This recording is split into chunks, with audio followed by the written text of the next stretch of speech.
Assalamualaikum warahmatullahi wabarakatuh. Halo teman-teman semua, kami dari kelompok 8 Uji ANOVA, Ilmu Kesehatan Masyarakat kelas B akan menjelaskan tentang uji ANOVA dan cara menggunakan uji ANOVA pada SPSS.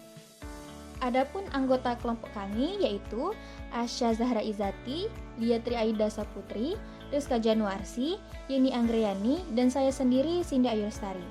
Baiklah, langsung saja ke materi yang pertama. Uji ANOVA. Apa sih yang dimaksud dengan uji ANOVA? Uji ANOVA adalah suatu metode analisis yang dikembangkan oleh Ronald Fisher. Uji ANOVA adalah bentuk uji hipotesis statistik di mana kita mengambil kesimpulan berdasarkan data atau kelompok statistik inferentif. Hipotesis nol dari uji ANOVA adalah bahwa data adalah sampel random dari populasi yang sama sehingga memiliki ekspektasi mean dan varians yang sama.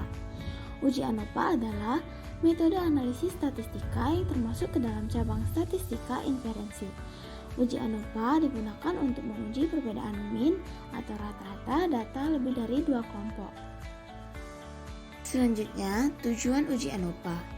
Terdapat 3 tujuan. Yang pertama yaitu menguji apakah rata-rata lebih dari 2 sampel berbeda secara signifikan atau tidak. Yang kedua, menguji apakah 2 buah sampel mempunyai varians populasi yang sama atau tidak. Dan yang ketiga, untuk membandingkan rata-rata populasi bukan ragam populasi. Fungsi uji ANOVA. Uji ANOVA berfungsi untuk membandingkan rata-rata populasi untuk mengetahui perbedaan signifikan dari 2 atau lebih kelompok data. Syarat uji ANOVA. Adapun beberapa syarat yang harus dipenuhi oleh uji ANOVA yaitu sebaran data untuk masing-masing kelompok harus berdistribusi normal. Variabel terikat harus mempunyai kesamaan varian atau bersifat homogen. Dengan demikian, tentunya kita harus melakukan uji homogenitas terlebih dahulu. Subjek dalam setiap kelompok harus dipilih secara random dengan menggunakan teknik probabilitas.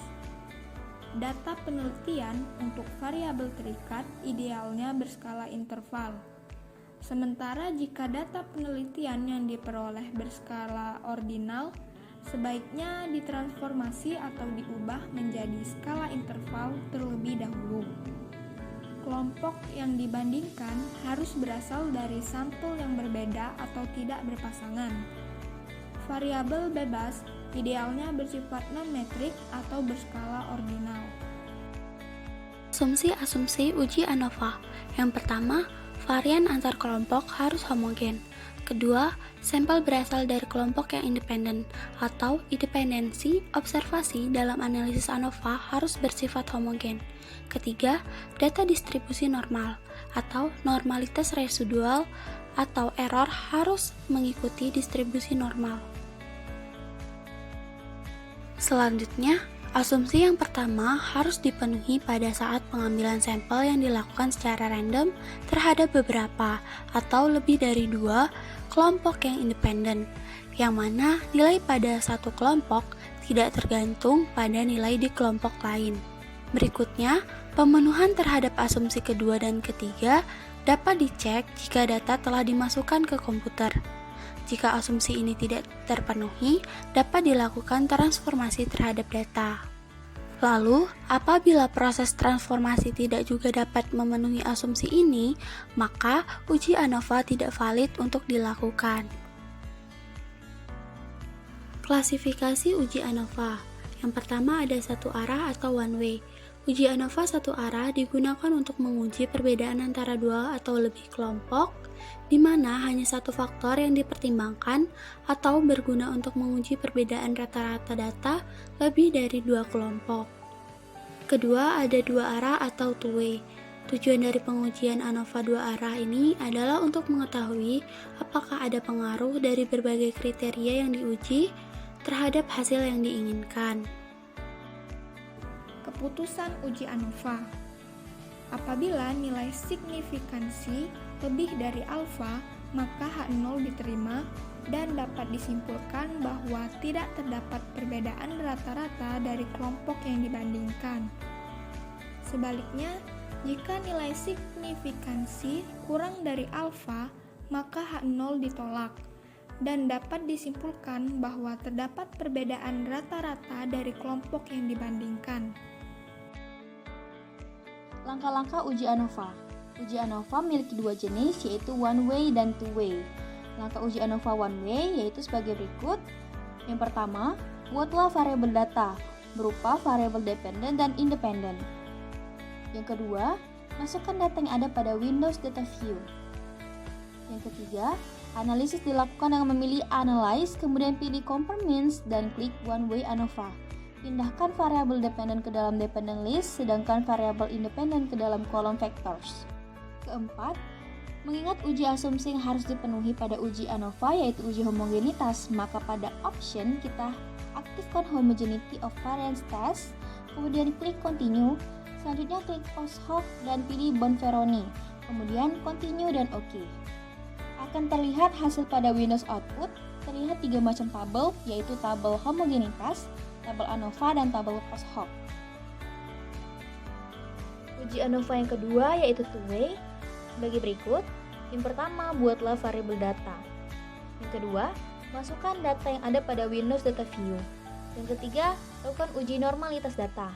Keempat, lakukan analisis dengan memilih Analyze, kemudian pilih General Linear Model, kemudian Univariate.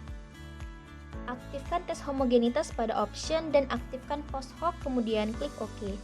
Didapatkan beberapa tabel hasil statistik pada laman output, dan tabel yang perlu diperhatikan antara lain yaitu tabel Leibniz test atau uji homogenitas dan tabel test of between subject atau uji two-way ANOVA. Contoh kasus yang dibahas kali ini adalah kita akan melihat apakah ada perbedaan jumlah pasien kejadian hipertensi pada pekerja pabrik, pegawai kantor, dan kuli. Adapun variabel pekerjaan sebagai variabel kategorik dan variabel hipertensi sebagai variabel numerik. Dan kita akan melakukan uji hipotesis kedua variabel tersebut. Variabel uji meliputi dua variabel, yaitu variabel dependen dapat dilihat kejadian hipertensi. Kemudian untuk variabel independennya ialah pekerjaan pasien hipertensi, meliputi pekerja pabrik, pegawai kantor, dan kuli. Adapun H0 ialah tidak ada perbedaan rata-rata jumlah pasien kejadian hipertensi pada pekerja pabrik, pegawai kantor, dan kuli. Kemudian untuk H1-nya, adanya perbedaan rata-rata jumlah pasien kejadian hipertensi pada pekerja pabrik, pegawai kantor, dan kuli. Baiklah, di sini saya akan menjelaskan langkah-langkah untuk mencari uji ANOVA one way. Dapat kita lihat di sini tampilan dari variabel Q pada SPSS. Sebelum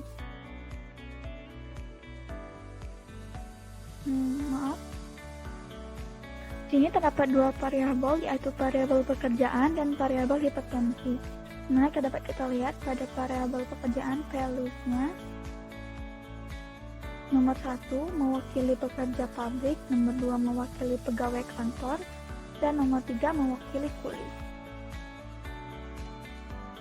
Sebelum masuk ke datanya, ada beberapa syarat dari uji ANOVA yang harus kita ketahui. Yang pertama ialah sampel berasal dari kelompok independen. Yang kedua, data masing-masing kelompok berdistribusi normal. Dan yang ketiga, data antar kelompok harus homogen.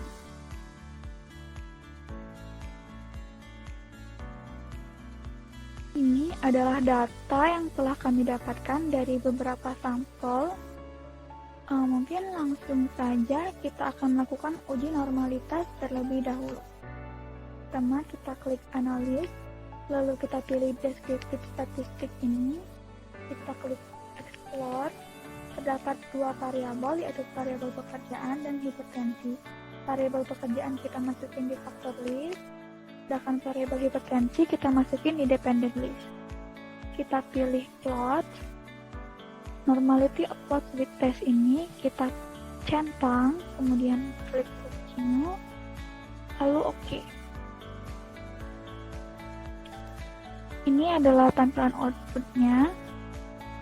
Kita pilih test of normality. Pada test of normality ini kita lihat dari kolom Shapiro-Wilk, di mana nilai signifikasinya untuk pekerja pabrik ialah sebesar 0,689, sedangkan untuk pegawai kantor nilai signifikasinya sebesar 0,058. Kemudian untuk kuli nilai signifikasinya sebesar 0,212. Nilai signifikasi dari ketiga data pada pekerjaan pasien hipertensi ini lebih besar dari alfa atau 0,05, sehingga data dikatakan berdistribusi normal dan syarat normalitas terpenuhi.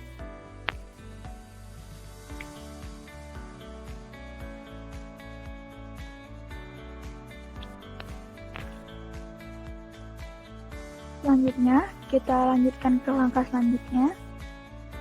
Untuk mencari homogen, untuk memenuhi syarat homogen, dapat kita lakukan dengan klik analis, pilih compare mean. Ini terdapat one way ANOVA, kita klik. Untuk pekerjaan, kita masukin di faktor, variabel pekerjaan. Kemudian untuk variabel hipertensi, kita masukin independent list. Pilih option, homogeneity of variance test, kita centang, kemudian continue. Untuk post hoc-nya kita pilih Bonferroni, continue, lalu ini langsung muncul tabelnya. Lalu kita lihat tes, lalu kita lihat output dari test of homogeneity of variance. Dapat kita lihat nilai signifikasinya ialah 0,965, dari mana itu lebih besar dari nilai alfa atau 0,05, sehingga dapat dikatakan variansinya sama dan syarat homogeneity terpenuhi. Karena syarat-syarat dari awal sudah terpenuhi, maka selanjutnya adalah pengujian uji ANOVA. Pada contoh kasus yang kami ambil, hipotesis H0-nya ialah tidak ada perbedaan rata-rata jumlah pasien kejadian hipertensi pada pekerja pabrik, pegawai kantor, dan kuli. Kemudian untuk H1-nya ialah adanya perbedaan rata-rata jumlah pasien kejadian hipertensi pada pekerja pabrik, pegawai kantor, dan kuli. Adapun syarat dari signifikasi ialah 0,05 atau 0 atau 0. Adapun syarat signifikasi adalah 0,05 atau 5%. Sedangkan statistik ujinya ialah nilai signifikasi pada tabel ANOVA, yang mana di sini nilainya ialah 0,248. Maka dapat kita tarik kesimpulan H0-nya diterima. Mengapa demikian? Karena nilai signifikasinya lebih besar dari nilai alfa. Adapun untuk post hoc testnya dapat kita lihat di sini. Untuk pekerja pabrik dan pegawai kantor, rata-rata nilainya ialah perbedaan rata-rata nilainya ialah 1,000,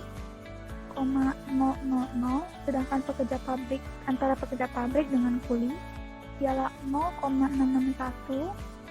Kolom selanjutnya kita lihat pegawai kantor, antara pegawai kantor dengan pekerja pabrik ialah 1,000, sedangkan untuk pegawai kantor dengan kuli ialah 0,341. Kolom selanjutnya kita lihat antara kuli dengan pekerja pabrik ialah 0,661, sedangkan antara kuli dengan pegawai kantor ialah 0,341. Selanjutnya adalah hasil dan kesimpulan dari contoh kasus menggunakan uji ANOVA. Berikut merupakan tabel dari hasil uji ANOVA. Statistik ujinya adalah nilai signifikansi pada tabel ANOVA adalah 0,248, maka keputusannya adalah H0 diterima. Karena nilai signifikansi 0,248 lebih besar dari alfa yaitu 0,05, yang artinya tidak ada perbedaan rata-rata jumlah pasien kejadian hipertensi pada pekerja pabrik, pegawai kantor, dan kuli. Selanjutnya merupakan output dengan menggunakan post hoc test.